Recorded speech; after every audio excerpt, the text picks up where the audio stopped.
सोचिए कि आप किसी मॉल में कोई जीन्स या शर्ट खरीदते हैं। शर्ट की कीमत 4000 है।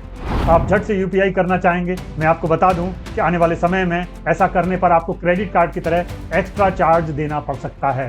बेशक ये चार्ज दुकानदार को देना होता है, लेकिन वो किसी भी तरह ये चार्ज आपसे वसूलना चाहेगा, जैसा कि क्रेडिट कार्ड के केस में होता था। साथियों, बड़ी खबर ये है कि यूपीआई अब पूरी तरह से फ्री नहीं रहेगा।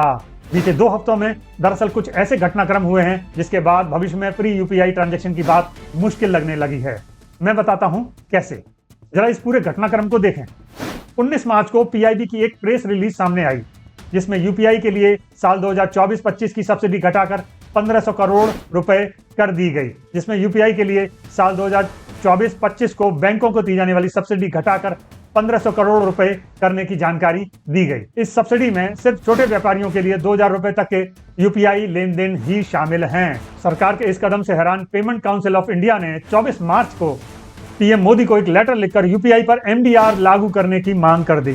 दरअसल पेमेंट काउंसिल ऑफ इंडिया बैंकों के बीच यूपीआई पेमेंट ट्रांजैक्शन करने वाली नॉन बैंकिंग कंपनियों का एक समूह है। अब समझिए साथियों, एमडीआर क्या वाला है, जनता से इसका क्या लेना देना है। एमडीआर दरअसल वह फीस है जिसे बैंक डिजिटल भुगतान की सुविधा देने वाले व्यापारियों दुकानदारों से वसूलते हैं। यह भी बताता चलूं साथियों, यूपीआई पर एमडीआर 2020 तक लगता था, लेकिन सरकार ने इसे तब समाप्त कर दिया था। अगर सरकार यूपीआई लेन देन पर एमडीआर फिर से लागू करती है तो दुकानदार इस लागत को कस्टमर से वसूल सकता है।